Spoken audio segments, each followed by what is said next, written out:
Law of segregation. Mendel performed breeding experiments for 11 years in his monastery garden and formulated laws of heredity. These includes law of segregation and law of independent assortment. Experimental organism. Mendel selected garden pea, that is Pisum sativum, for his experiment. Reasons for selection of pea plant.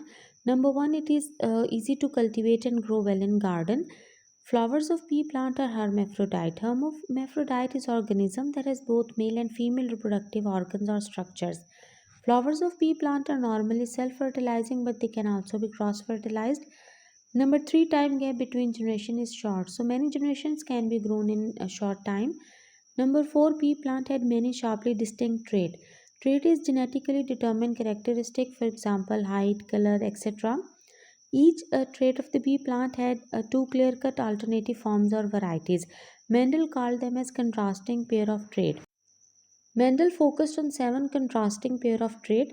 These include height of plant, color of flower, position of flower, color of pod, color of seed, and shape of seed. Each trait had two clear-cut alternative forms or varieties which he named as contrasting pairs of trait. For example, height of a plant is either tall or short, color of flower is either purple or white, position of flower is either axial or terminal, color of pod is either green or yellow, shape of pod is either inflated or constricted, color of seed is either yellow or green, and shape of seed can be round or wrinkled. Experiment of Mendel. Number one, establishment of true breeding lines or varieties. True breeding line or variety include organisms which upon self-fertilization produce offsprings relative to parents.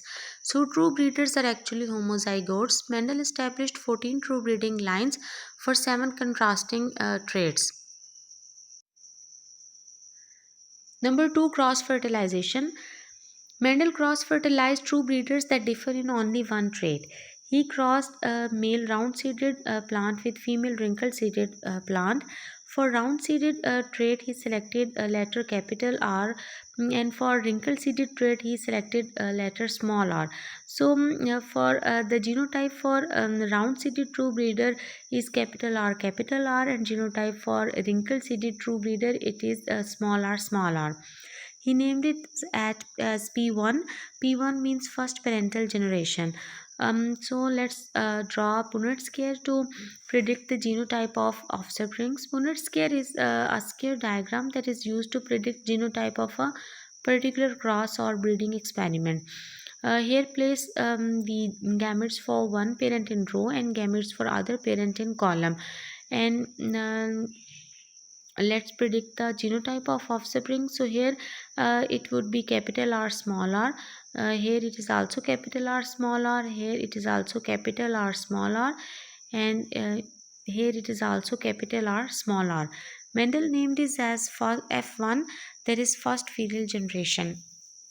Genotype of F1 is capital R small r, and they are monohybrids. Monohybrid is organism that is offspring of true breeders that differ in only one trait. Here the results indicate the phenotype of all F1 generation is round. Mm, Whereas the wrinkle trait didn't appear in F1 generation. So Mendel concluded that here round trait dominated wrinkled. So the trait that appeared in F1 was named as dominant trait. For example, here it is round seeded, and the trait that was masked in F1 was named as recessive trait. For example, here for this grass it is wrinkle seeded. Number three, self-fertilization of F1. Mendel allowed F1 monohybrids to self-fertilize, and he named this as P2, that is second parental generation. Let's draw Punnett scale to easily predict the genotype of offspring or genotype of F2. Place the gametes of one parent in row and other parent in column. Punnett scale indicates the genotype. Here it is capital R, here it is capital R small r, here it is capital R small r, and here it is small r. So results of this monohybrid cross indicates that 3 out of 4 F2 were round, whereas 1 out of these 4 F2 were wrinkled. So the phenotypic ratio indicates that There are three round for one wrinkle. So the results indicates 3:1. Mendel observed these similar results of 3:1 for all seven traits.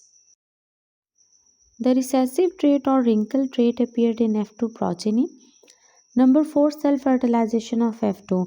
Mendel proceeded further and he allowed self fertilization of F2 generation to raise the F3 progeny. These Punnett scales indicated the results of F3 progeny. Here, the results indicated that 1 out of the 3 F2 round produced only round, whereas 2 out of 3 F2 round produced both round and wrinkle in the same ratio, that is 3:1. And but F2 wrinkled only produced the wrinkle seeded plant. So from here he concluded that 1 out of 3 round F2 were actually true breeders, whereas 2 out of the 3 rounds were actually monohybrids. Interpretation of Mendel. Each contrasting form of trait was determined by particular hereditary factors Mendel named as elementen.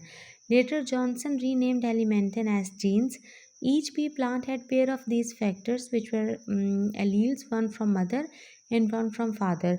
For example, here this is a pair, capital R, small r.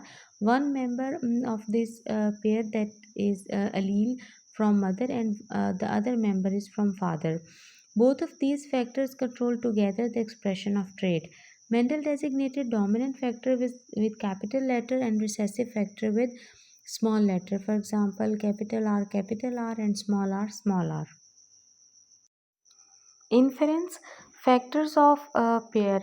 Pair is capital R, small r, and here uh, this pair include two factors. One is capital R and other one is small r.